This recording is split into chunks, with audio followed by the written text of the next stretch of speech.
All right. Hello, everyone, and welcome to today's webinar with the topic of how to choose the right CMS for your organization. My name is Rune Strand. I'm Product Communications Manager at Umbraco HQ, and I'm co-hosting this webinar together with my wonderful colleague, Bolette. She is the Product Manager for our CMS group. Now, since we're both working at Umbraco, you might think that we might be a little biased in talking about selecting the right CMS, and you're probably not wrong about that. But that's why we've assembled a really great panel of people who have been through the process of selecting a CMS many times. So before we dive into today's topics, it might be a good idea to just meet the panelists. So Emiliano, would you like to start out by introducing yourself? Yeah. Hi, everyone. I'm Emiliano. I am originally from Italy, as you can probably gather by my accent and name, but I'm now in the UK. I'm the Chief Technology Officer at Samsung May, which is a branded digital experience agency. We tend to work with the global, listed, and independent corporate clients to create digital products. And due to the scale of our clients, most of the CMS that we tend to encounter are mid-market and enterprise CMS. So things like Sitecore, Adobe Experience, and Umbraco. Probably back to Nick. You're next on my screen. Hi, everybody. Thank you again for having us here. Thank you to Umbraco for kind of putting this together. My name is Nick Wahlberg, currently located in the United States, but I'm originally from Sweden. So a little bit of a kind of a neighborly love between Denmark and Sweden there. Founder and CEO at Scandia. We're a small web agency specializing in custom application development since around 2008, which coincidentally is also when we started working with Umbraco. But as Emiliano said, we're kind of also in that sort of mid-market space where we come across kind of the same platforms a lot. So we've been through this quite a bit in the financial services space. We also work with manufacturing and also the retail sectors as well. So looking forward to a great discussion here today. Fantastic. And Niels, I think you're up next. Yes, I'm Niels Brinker. I am the CTO of Crusoe, which is a Danish, Swedish, German, and Dutch company. We build, as the others, mid-market, mid-size websites. We have Umbraco in quite a few of them, but we also have a lot of other technologies. We have a strong focus on e-commerce and on public self-service websites. I think that's it. Jason? Hello, I'm Jason Prothero, president of ProWorks Corporation. We're an agency on the West Coast of the United States. We typically work with, again, sort of mid to large size organizations. We also do a lot of government work in addition to financial sector, manufacturing, some e-commerce as well. And we have encountered Sitecore, Sitefinity, Drupal, lots of CMSs through the years. These days, we prefer Umbraco. So yeah, that's kind of what we specialize in the last few years. Great. Great to hear you're also a little biased, at least. Yeah. No, but as you can hear, there's a lot of experience to go around in this panel, and a lot of different CMSs as well that we can point to when the meet is there. And that's perfect, because today is all about helping you figuring out how to go about selecting the right CMS. We'll talk a bit about the CMS landscape and the industry as a whole. There's a lot of buzzwords. How do we navigate all of that? Our goal isn't necessarily today to sell you on Umbraco, but more to help you get started on the process of selecting a CMS. And also how to avoid common pitfalls. And that's why it's so great to have you all along with the thousands of projects combined. I think there'll be a lot of good takeaways here, a lot of good experience to draw from. For sure. After the webinar, we're going to distill the conversation we're going to have today into a white paper. We'll share that along with the recording as well, with all of the attendees, and it'll be available for use afterwards as well. So there's going to be a lot of good outcome of this webinar, hopefully. We've enabled the Q&A functionality in Zoom, so all attendees can go in and ask questions along the way. We might not get to answer them all today, depending on how we do on time, but we will make sure to answer all of the questions in an FAQ section in the white paper as well, so that'll be included there. With that said, let's get started. First off, let's have a quick look at the agenda today. First off, Boletta will help us take a bit of a look at the landscape, CMS landscape as a whole. Then we'll go into defining requirements for a project. How does that work, and what does it mean for a project like this? Then we'll have a deeper look at the actual selection process itself. And finally, we'll talk about why a CMS still matters in 2025, maybe even more than ever. And as I said, if we have time for it, we'll do Q&A in the webinar as well. But Boletta, Yeah. CMS landscape. Oh, yeah, thank you. Yeah, let me see if I can put some words on how I think the CMS landscape look these days. Well, first of all, I think it's a fast-moving landscape. It's not that long ago that we were very much focusing on the MAC principles and praising those vendors that really deliver the MAC principles, MAC being microservices, API first, cloud, and headless, just so we are all speaking the same terms here. Well, MAC gave some space into the landscape where headless CMSs took their place, and it really gave a good discussion around headless CMS versus more traditional and coupled CMS. But quite quickly, more traditional CMSs also catched up and incorporated some of the headless capabilities, and that again shifted back to now we have our more discussion of headless CMS versus hybrid CMS, or also some of them are called universal CMSs. So it's just an example of saying how the market really changed rapidly, quickly, and some trends are emerging and counter trends are following very quickly. It's also a very crowded landscape, not just due to all the CMS vendors that are out there, but especially also to those that try to make sense of it all. Because with so many vendors, it's hard to keep an overview, or at least also a structured overview of what the individual CMS vendors are delivering. So I think it's quite natural that we seek to those that can help us give some rankings or some recommendations, and that gives a lot of space to organizations like Gartner and Forrester and G2 within the landscape. So the landscape is crowded of CMS vendors, but also on organizations like these. And it often also becomes a very competitive landscape, because when a CMS vendor is named leader in a field or winner of a category, that really becomes some marketing tools that can highlight that particular vendor, boost some credibility, and it really makes the landscape very competitive using these awards or these rankings that are being distributed from these organizations.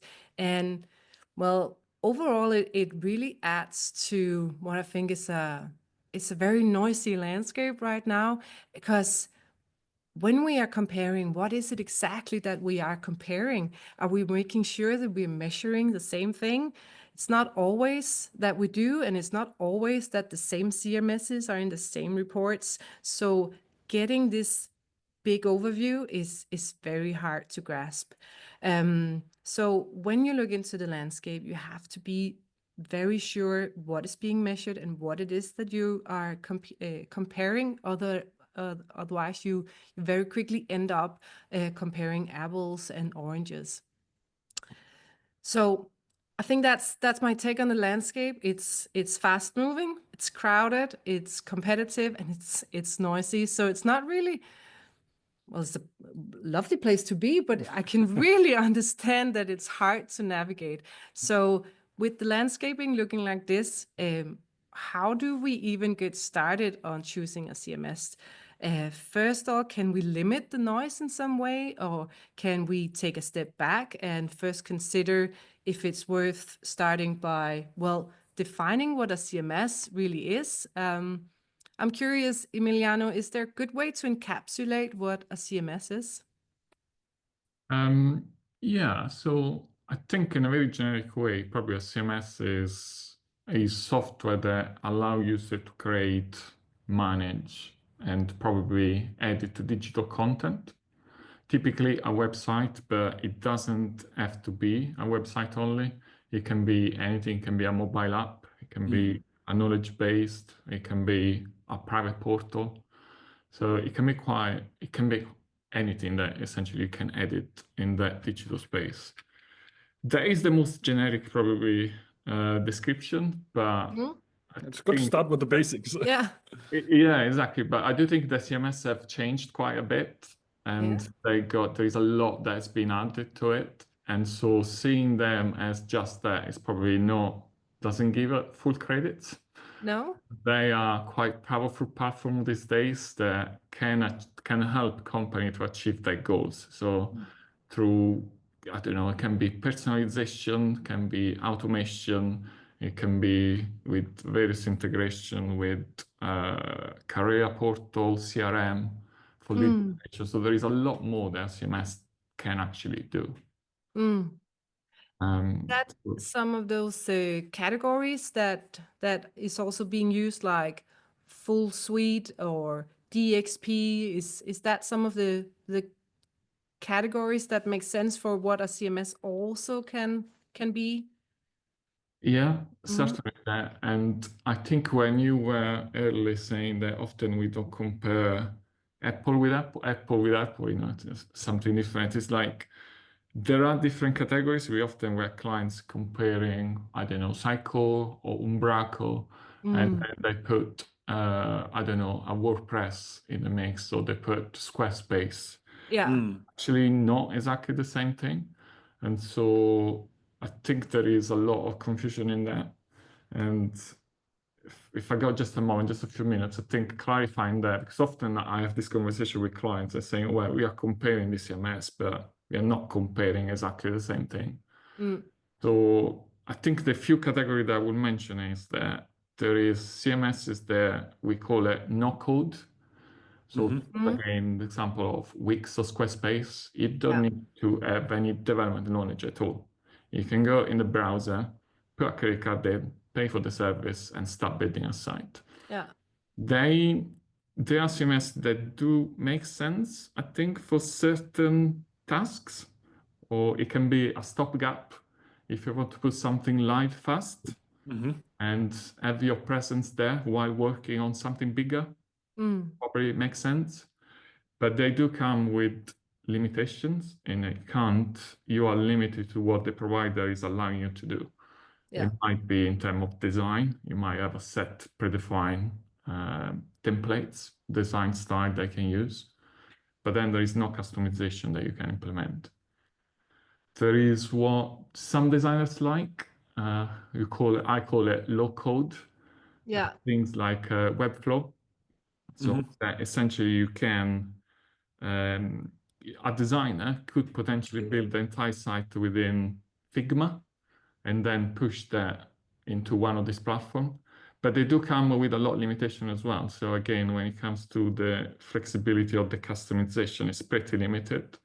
They sometimes allow a little bit more of injection of code, but it's limited to CSS and JavaScript. So it's not really an integration that you can do.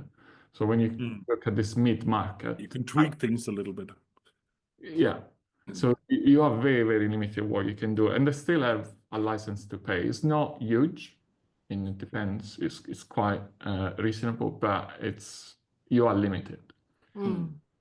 And then we start to enter, I think, what we call the developer friendly. So we start to get seeing things like WordPress or Drupal in this category. They tend to be, they are all open source CMSs, meaning that there is no license cost associated with it.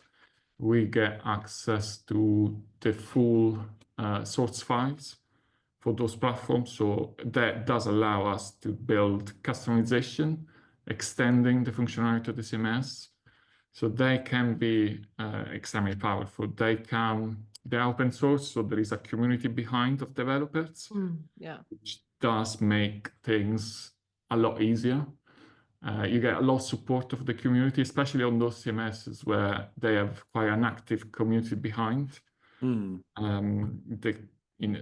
when you choose the CMS, I think it's worth checking how active is the community, how big the community is, because that can make a difference. There's a lot of open source CMS that just been released, but actually the community behind is very small still, so it might not have the same impact. We have the enterprise CMSs, which are those that obviously they do come with a license fee to pay, which from experience, from what we have seen from clients, that tend to be quite a large proportion of the marketing or IT budget, depending on who is paying for it. And they do come with a belt full of a lot of tools in there, which from the outset looks great. You're buying for a product, you're paying considerable amount of money, and you get a lot of tools in there. In reality, when I looked at our clients, very few of those clients tend to use those additional tools that comes with those CMSs. And most often than not, they don't get used. They make the CMS very bulky, and the backend experience becomes quite complicated. Yeah.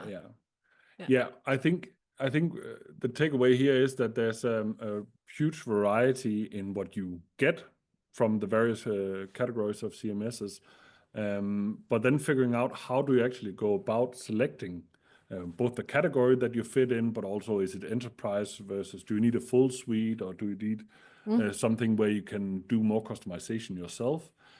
How do you actually go about finding out how you choose those CMSs, right? And I think that's a perfect time to step into looking at how do you actually define the requirements for a project like this, because that's one of the most important things in figuring out what do I need is, or what should I select is, what do I actually need? Most organizations, once they start realizing either they need to replace a current CMS or maybe their earlier startup or something like that needs the first one, but you don't wake up in the morning and go like, oh, I know exactly what I need for a CMS. That's usually not the expertise that lies within enterprises. So it is a journey figuring out what you actually need. It can be longer or shorter or longer, depending on how big the project is. But Niels, what is a good way for end customers or clients to start thinking about gathering these requirements? I think it's important to look at the actual needs. As you mentioned, that it doesn't just come out of the blue, but often the requirements that kind of aggregate on top of that comes out of the blue. It's like, oh, I always wanted this button, and then it pops into the requirement. So take a step back, figure out why is it that we're actually looking at a new CMS, or is it actually the CMS, or is it a new website or a new experience? So kind of what is it that we're looking for? And then start from an end and write those down, and do that before you select the CMS, because we see people going out and deciding, pointing at Umbraco or pointing at Sitecore or pointing at WordPress and say, I need a WordPress site. Like, no, you need a digital experience that supports your business, and you need some tooling around that supports your editors and your day-to-day life. So going back and figuring out why is it we're actually looking at changing something, what are the needs of that, and structuring it. And then it's probably a good idea at that point, when you have your general idea of why you're doing this, to reach out to a partner, because we are the people doing this every day. You don't do that as an end customer. And it might be that you just need 30 minutes consultancy, throwing these ideas back and forth, but at the end, you'll be much wiser. You'll be able to select between the different systems that Emiliano just pointed at.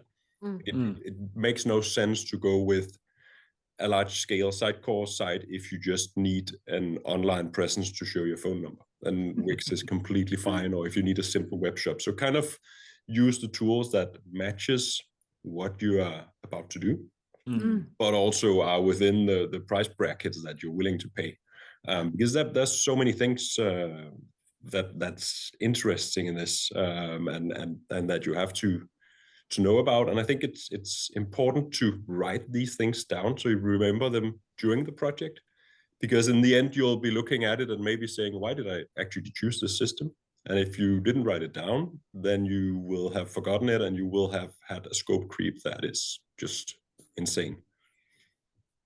Yeah, and I think that's an important word, and one of the common pitfalls that you often fall into is scope creep, as it's called, right? Where you might start out with having clearly defined business needs, but then when you start looking at features or whatever it is, the scope of a project can grow quite easily, and it's important to keep an eye on that from the get-go, right? That you sort of keep things scoped to what you actually need. I think the simple comparison is buying a new car. When you go into the car dealership, you're looking just for a car. When you come out, you bought something that has all the bells and whistles, and has a price tag that follows along. Yeah, and might even be really expensive to maintain as well. Like the parts are super expensive and things like that. That's a great analogy, actually. Do you have any good examples? Maybe Jason, you can pitch in here of projects that's gone where the requirements have really grown, or like what is the things that go wrong in these projects where the budgets seem to explode during that process? Yeah, so I think sometimes considering that content management systems are very flexible and powerful, like was stated earlier, and they sometimes can be used in ways that maybe aren't fit for purpose. So we've seen cases where people are trying to use them, say, as a document management system with workflows, lots of editors, lots of approvals, and they're kind of trying to wedge it into a content management system. So perhaps consider integration with a document management system that's more fit for purpose for what your needs are.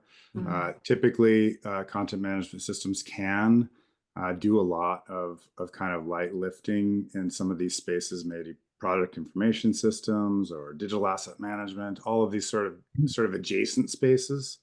But there's sort of a line where that doesn't really make sense anymore. And it makes sense to kind of really make the CMS more of a hub and integrate things in with it, which is, I think, one of the powerful things about most CMSs is that they do kind of tend to be this central space where lots of information can flow into and then be handled and then presented to clients and customers. Yeah, it's kind of aggregating the content from the various best of breed systems you have. That's the whole composable idea, right? That's been also and that is something to consider, right?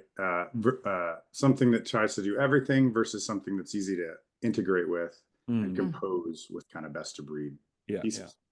But that's also where the requirements really are super important, because if you understand exactly what you need, then you can focus on that and maybe pay a bit more for something that's really good at that, as opposed to paying for something that can do everything and maybe 80% of it you don't need, right? So it's about the requirements can also help you figure out where to invest the wisest, right?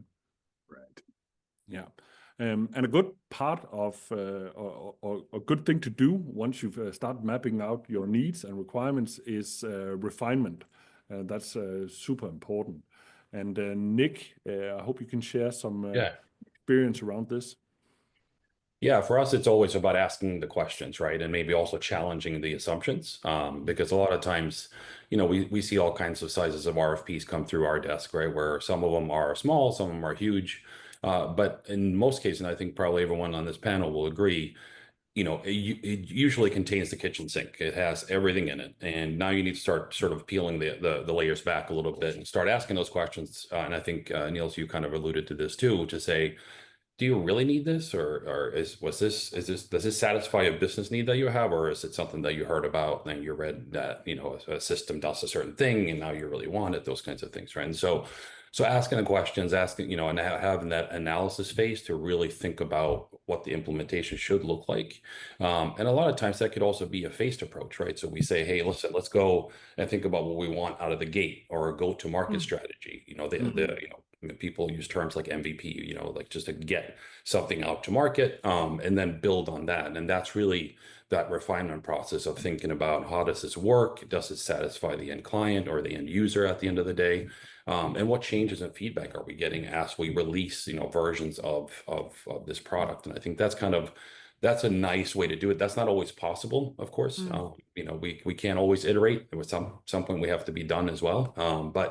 But that's kind of the concept and the thought process of thinking about not just building in a vacuum, but also taking that feedback and input from not just stakeholders, but also from users at the end of the day that are actually in the system. And I think that's a big part of what we see as a success, or long-term success, as partners to our clients, to be able to actually learn, understand, invest the time it takes to actually not just understand the business, but also the users as well. So I think that's a big part of it. And that's something that you should get out of a good partnership, is that kind of communication and back and forth. So, yeah.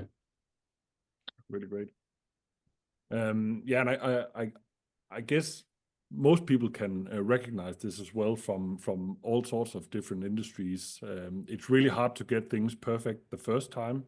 Totally. And again, the more you scope it, the easier it is to hit the mark first off, and then the nice to haves you can plan for down the line, so they can come in the second phase or the third phase, right? And that's actually setting yourself up for success. But again, it means you need to really figure out what is the most important thing. What are the requirements that we actually need in the beginning, and what can we maybe wait a bit with, right? Yeah, exactly. Yeah. I think that can be one of the most difficult things for clients, to actually figure out what it is they need. Like, what is the minimum? How do you approach that?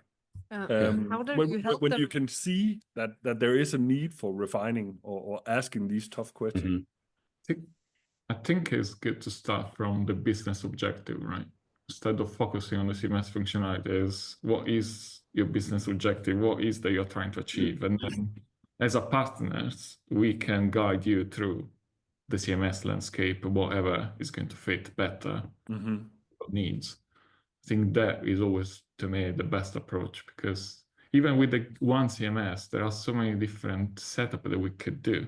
Clients often use the word headless, but it doesn't always make sense to do something headless. There are situations where it does, and 100% that should be the way of doing things. There are so many different CMS and setup that we can use, and so just putting things in the RFP and this document, I think it does not help the clients often, because we feel as partner we need to respond to that. And so we start obviously working out how we're going to do it. And all it's doing is just increasing the cost at the end of the day, and not with something that you might never use, or it wasn't applicable to that case.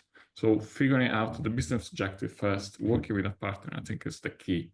Yeah, and I think it kind of related to that too, to your point, right? When we're responding to RFPs, like you said, we're trying to stay within some certain, budget ranges and things like that.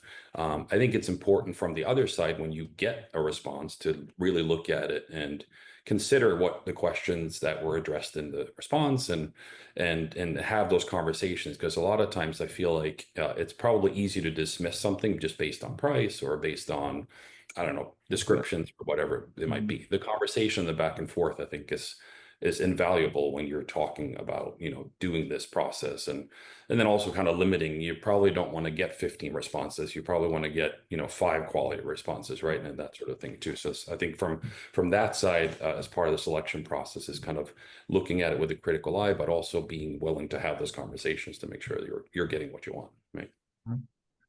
One more, I think, advice I would give to people is that given one CMS, no agency will develop in the same way, will give you the same outcome. Really, we can build some people might be focusing a lot on the front-end experience, which is important. This is probably the primary audience of a website, a public-facing website. But how about the CMS content editor people, individuals? Those are actually in the site making the changes. And so focusing on that experience and probably even validating the agency for the work that they did in the past. Ask them, can I actually see some of the work that you did? Can I see how you implemented X, Y, and Z? I think that is quite a key, because a lot of CMSs nowadays CMS can do a lot of things, most of them. There are, I think the difference to come when it comes to customization, cost, and security. There is a huge things around the security as well. But yeah. Interesting. Yeah, no, that's a great point. Definitely don't be afraid to ask for a demo of the back office experience. That is not something typically I've seen people ask for, because you got to use it. You're going to be living in this thing, and get the people who are going to be using it on board and feeling good about the system. A couple other things real quick. I would say do a pre-mortem, right? So you just released your site. Yeah. It's a success. What are people saying internally about it? Are they saying they love to use it? Are they saying our sales are going through the roof? What are they saying, right? Like, what are the things that people are happy about, and why was it a success?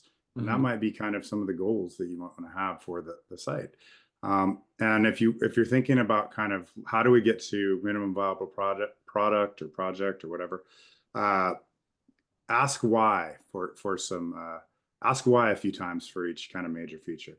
And if you can drill down and you ask why enough times, like 2 or 3 times, and you still have a good reason, it's probably good. If you ask why and it's because the other people do it over there, or we saw it over here, or my cousin mentioned it's a good idea, maybe consider digging in. And if that's is that something that needs to be in the box? Yeah. Because everything's going to cost something probably, right, at some level. Yeah. So. Yeah. Funny, do you think there are any non-negotiable technical requirements that you should be thinking of for selecting a CMS, or is it totally based on requirements and that can vary so much? You mentioned security, for example. There are some things that you should probably have a good grasp of, right? Yeah. I mean, I do think there's some non-negotiable, and I think it varies, right, between industries. So many of our clients, accessibility is non-negotiable. Others, it's not actually even on the radar. Security is extremely important for our financial customers. For others, it may not be as important. It's important, but the bar is lower, right? Privacy, depending on regulations. There's a lot of things that we have to concern ourselves with websites these days, with performance and marketing performance, all sorts of things, right? So I would say that kind of everything is important, but consider setting metrics about how important, right? Because not everything can be the most important. So for example, for accessibility, is it WCAG AA compliant, single A compliant? What are we talking about here, right? If we're talking about uptime, what's the metric? Is it 3 nines? Is it acceptable to be less, right? Or, because again, everything has cost the higher level you want.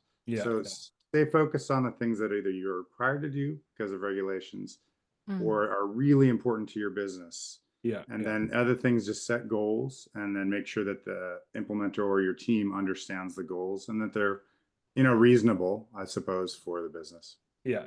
And it's second from the business needs, right? Once you've got those in place, you can start looking at the technical requirements. what compliance do you need to meet and things like that. Yeah. Right. So once we've got all of that in place, Yeah. that should hopefully lead us to maybe actually selecting Starting a CMS to or looking at it. looking at some different vendors. Where do you start in that, Jason? How do you start narrowing down your decision? Yeah, it's so it's a big question. So I think you could start with kind of what is your team makeup? What is sort of familiarity with sort of systems potentially? Do you have what is the tech stack that your IT team uses? Are they going to be involved with some of the management of the site? Are they a Microsoft house? Are they familiar with Linux? What kind of where do we need to start narrowing based on any general technology types of things? Is there a team that's internally going to be helping with maintenance and development? Do they know certain technologies that are important? Yeah. And I think demos are obviously definitely we'd mentioned demos for the content editing experience and things like that, things that are going to be used every day. Yeah. That can help kind of determine what's in the box, like what's necessary. If your content editors are quite savvy and are maybe former designers themselves, maybe they're capable of doing a little bit more. If they're not very savvy, they might need a more controlled sort of experience with less design flexibility. We've seen content editors get overwhelmed with sort of too many options. So, but it is a big space, and so you kind of got to start once you get those requirements, like we were talking about. Then you kind of have to start thinking about either another way to go is find partners that you trust, right? Yeah. So.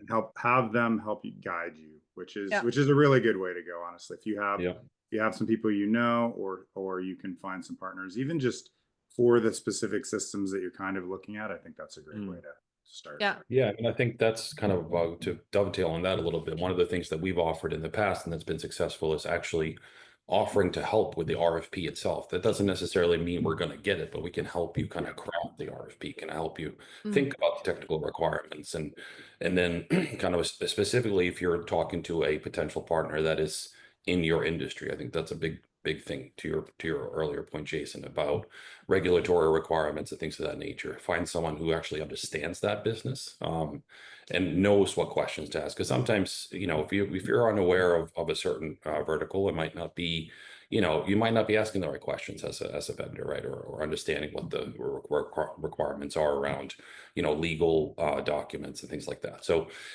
so that I think is important. But certainly from an RFP standpoint, I think it's just starting at the right point. Exactly. Kind of understanding that. Yeah. But Niels, is it possible in some way to balance, to say how much of our internal capabilities are we gonna put into this, and how much are we gonna use external expertise when we are trying to narrowing down and selecting a CMS? Yeah, I think so. Again, it requires that you actually have internal expertise if you want to use it. You also need to figure out, is that the best place to use your internal capabilities?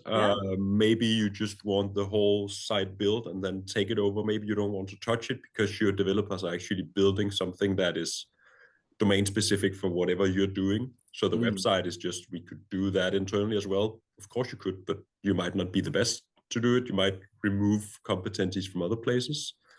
But it is a kind of, it's a judging game. Every time you have to figure out, where do I need help? Where do I not need help? What do we know? Do we have experience? Do we have anyone internally that has experience from recent time building things like this? Or are they actually all talking about things they did 10 or 15 years ago? Everyone has built a website at some point, or has an uncle that has an agency that has ideas and heard things. Don't trust that anymore, because the market is so fast paced. So new things happen all the time, especially with AI coming in, with all these things that are being built into the tools more and more. So yeah, it's a mix all the time. I think the most important takeaway from my perspective is that you should use the agencies as experts. So if you have hands and feet internally that can do all the things, perfectly fine, but use us as the experts because we do this every day, all year long. Yeah, good point. What if we look towards like future proofing and maintenance, and you also put that perspective into choosing a CMS? Is there something that companies maybe sometimes overlook in regard to maintenance when they're choosing a CMS? I don't know, Nick, do you have any? Yeah, I think maintenance is such a big part of it, and we've found this as well, right? Where obviously, and we've said this already, I think, but nothing is going to be perfect before it goes live, and that we're 99% of the time, not 100% of the requirements were implemented for one reason or another. And so I think just having that in mind, that you are going to evolve over time, and work with a partner that is willing to kind of handle that relationship with you, meet on a regular schedule basis, whether it's weekly, bi-weekly, whatever it is, making sure that we're asking those questions, looking at feedback on analytics and data that's coming in, and that sort of thing, and then allocating some maintenance, retainer / agreement, whatever it might be. Maybe it's small, maybe it's 8 hours a month. Some of our customers are very, very low. Some of them are 100 hours a month, depending on the volume that they need help with. So, but understanding that that's something that should be in place for long-term success, I think is if you have that going into it, I think you're certainly going to see a lot more success in the future, as opposed to just finishing a project and then moving on to the next thing. So those are important considerations. Yeah. And when you go to companies and discuss this with clients, are they open and open to this not being a big bang release, but it has to come in, most likely has to come in multiple phases? Yeah, and I think that's the result of most of our responses to RFPs, or just requests from existing clients, is to kind of have that discussion up front and start thinking about it and just being honest about, no, I don't think this is doable within your timeline or within your budget.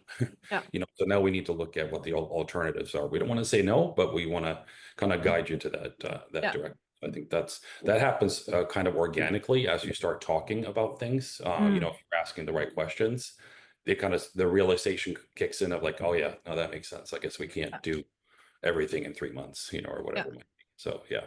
I think 100%. There's one important thing we need to mention with this is that you have the CMSs that are on-prem and you have the SaaS solutions. And it's not free to run any of them. On the SaaS solutions, you have the big license costs that are running all the time. With the on-prem, you have the upgrade costs, and they come in a different cadence.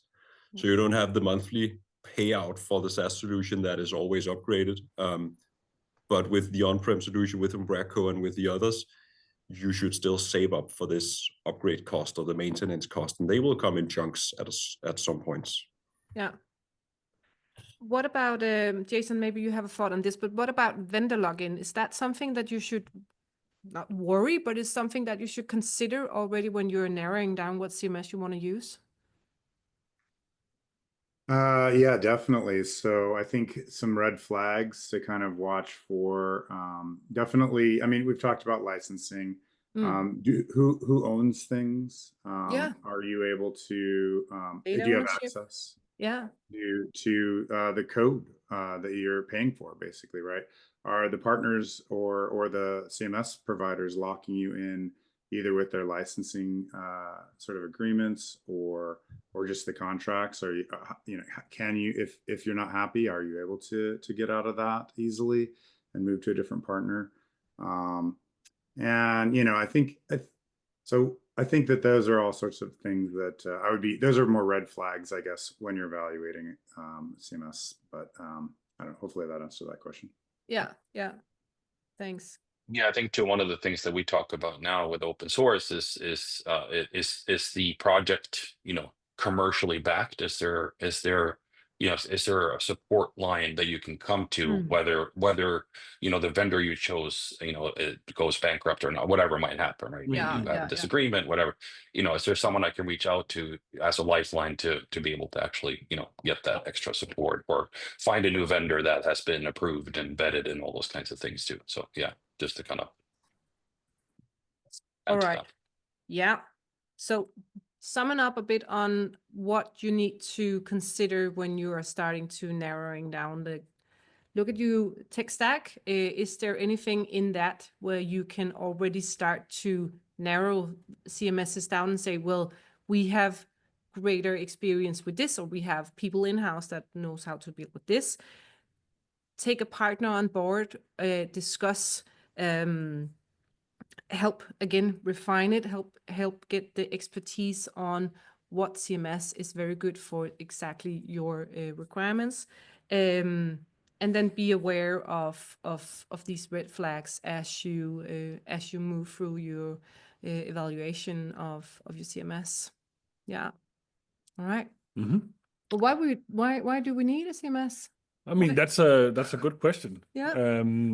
CMS has been around for quite a long time, and a lot has happened, especially lately, as we also briefly touched upon before with the CMS, or sorry, with AI coming to the forefront now. How important is it actually with a content management system, right? And I'm of the belief, and we are at Umbraco, that both content authoring, but especially also updating, publishing, being able to schedule things is actually becoming more important than it was before, as more and more content is getting generated. It's easier to create content out there. Being able to efficiently be successful with your content strategies is getting more and more important, because the competition is so much higher out there, right? Bill Gates said, 3 decades ago, that content is king, and that still holds true. There's just way higher requirements to the quality of the content, right? Because there's so much competition out there. So having a good way of facilitating your content strategies with a good system that can tie into the rest of your tech stack or whatever it is I think it's just hugely important still today. So I think this is a crucial decision for most companies out there, is how can I be successful with content, and a CMS is just a huge part of that. Yeah.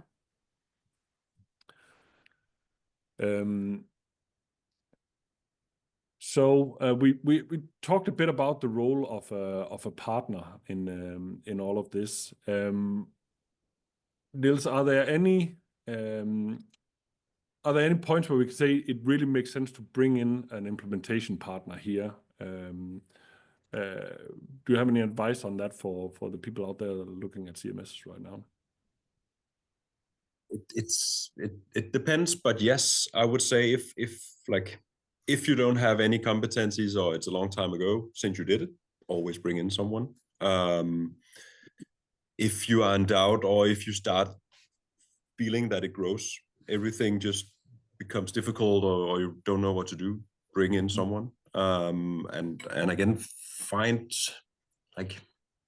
someone that matches the space that you're working in. Find a partner that as the others said, that might know some of your business vertical that you're working in, because they can come with a lot of background knowledge and remove a lot of the errors that you might otherwise end up doing. And it's silly over time how many times we've seen these things happen.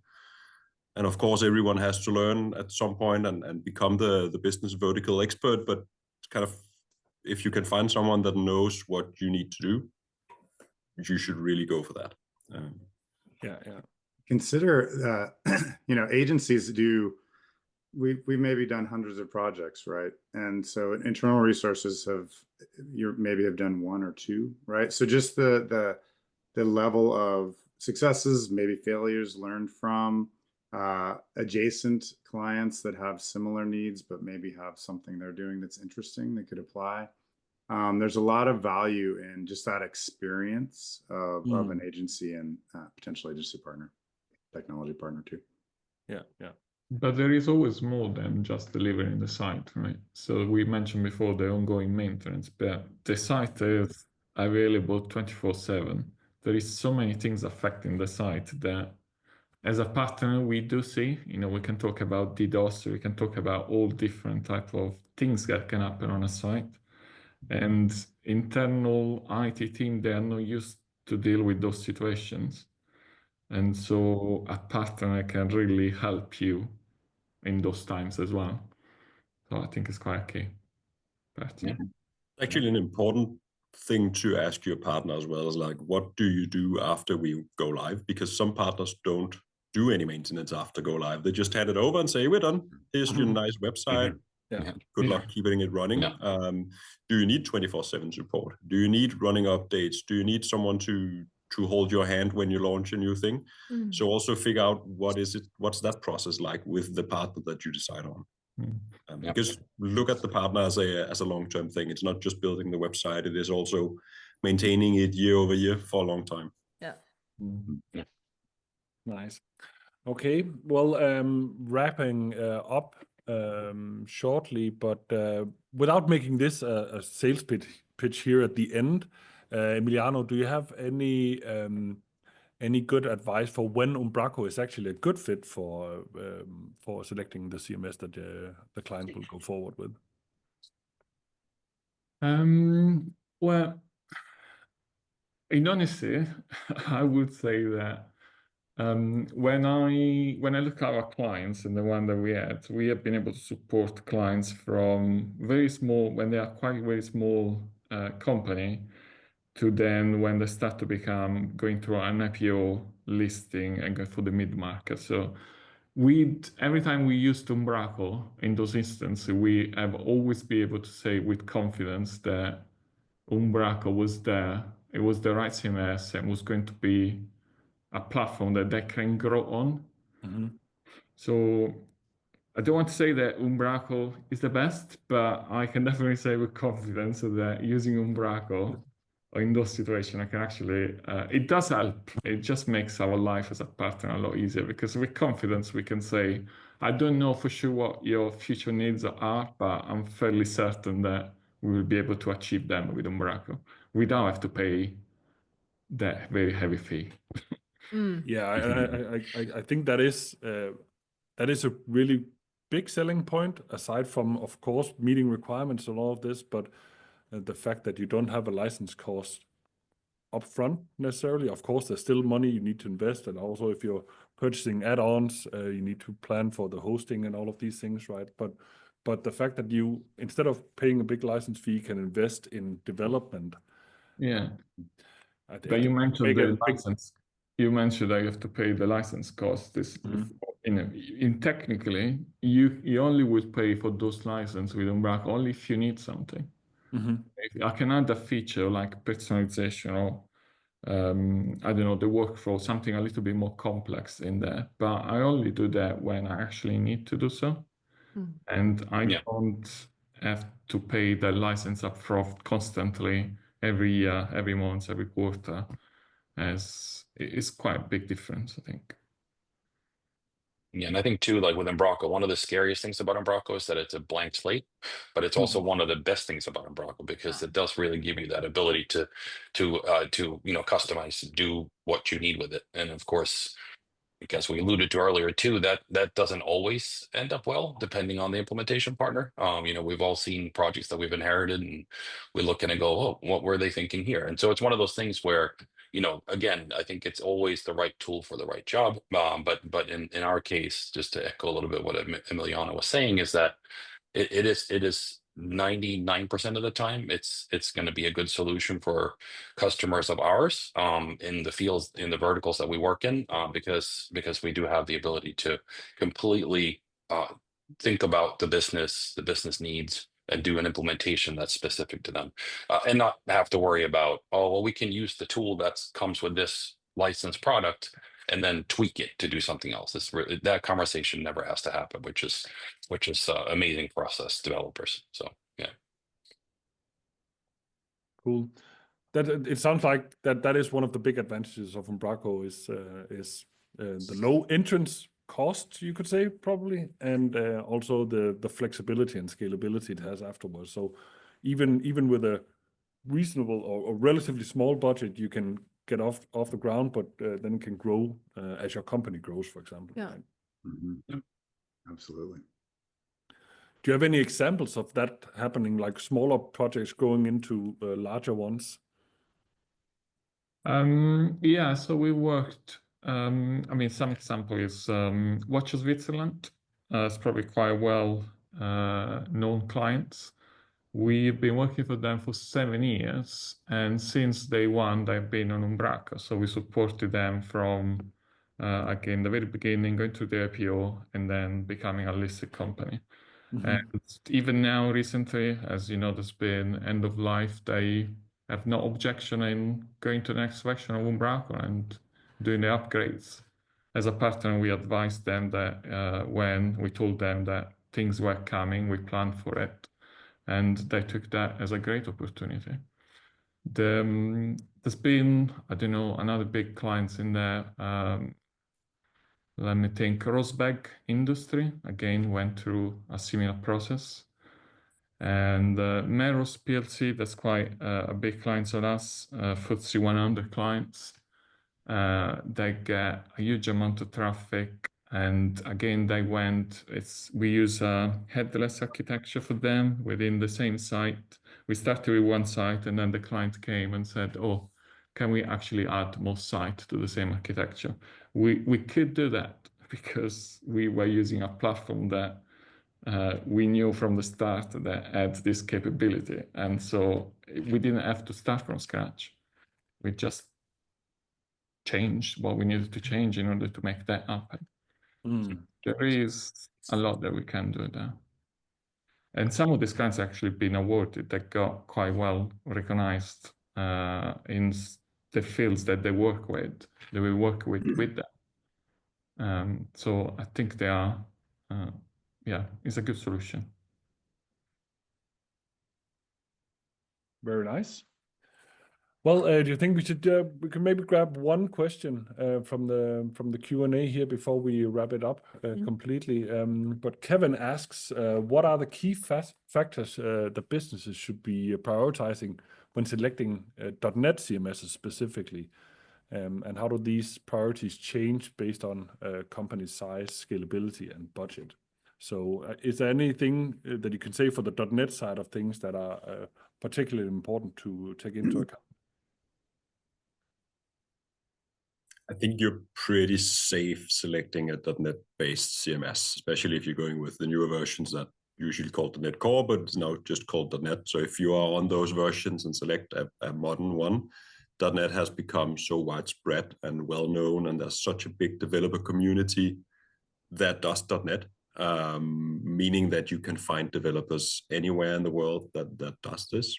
I think from our perspective, looking at it, the .NET world is also very mature compared to some of the PHP systems and some of the others that over time has grown, but never had this kind of total.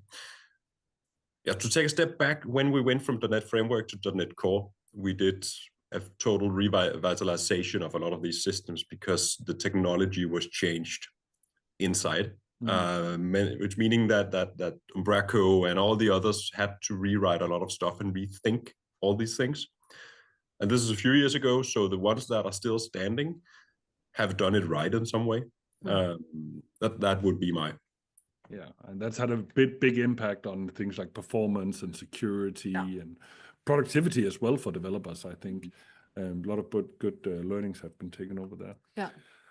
All right, Bolette. Do you want to close out the show? Yeah, let me try see if I can sum it up in some way. I think if there is key takeaways from across all of the things we discussed today, it is that when you're looking for your next CMS, you need to be aware of your business objectives And then you need to challenge that with requirements, and more requirements, people. And that is how you really scope out what your needs are. And those are the needs that you need to bring into your selection of your CMS. Another thing I also noted down through the talk here is to use your partner, and don't be afraid to actually put some requirements on your partner as well. Like ask what the partner has done that is similar to this previously. Ask for some demonstrations. Ask for some references. Don't be afraid to also like challenge your partner on how much they're going to deliver after the launch of your project. And yeah, that's at least two very good things to come out of it. Business objectives, requirements, use a partner. It will probably make sense to use a partner, and don't be afraid to challenge your partner in what they will do for you, because they are so experienced, and it's important that you find the partner that is going to be a good match and make it a long-time success in your project. Yeah, use experts, right? Use them experts, yeah. It's, as I tried to draft out in the beginning, it is a bit of a crazy landscape. So it would be good to have someone to go through this landscape with, and a partner is really a good expertise here. Thanks to all of you that listened in. Thanks to our panelists. It's been such a pleasure. Such valuable inputs, and the recording will be available as soon as possible. Tomorrow, hopefully. Yes. The white paper with the takeaways is available in a week or two. Let's see. And you're always welcome to head to umbraco.com to sign up for a discovery call. If there's anything that we talked about where you think, well, I want to find out more about what Umbraco can offer. Yeah, and we'll put all the contacts information and all of that in an email that we send out tomorrow along with the recording as well. Yeah. So you can catch any of our panelists if you want to get in contact with them. But thank you, everyone, to all of our panelists for joining, and to everyone who watched along. Thank you so much. Yeah. Thanks, everyone. Thank you. Thanks.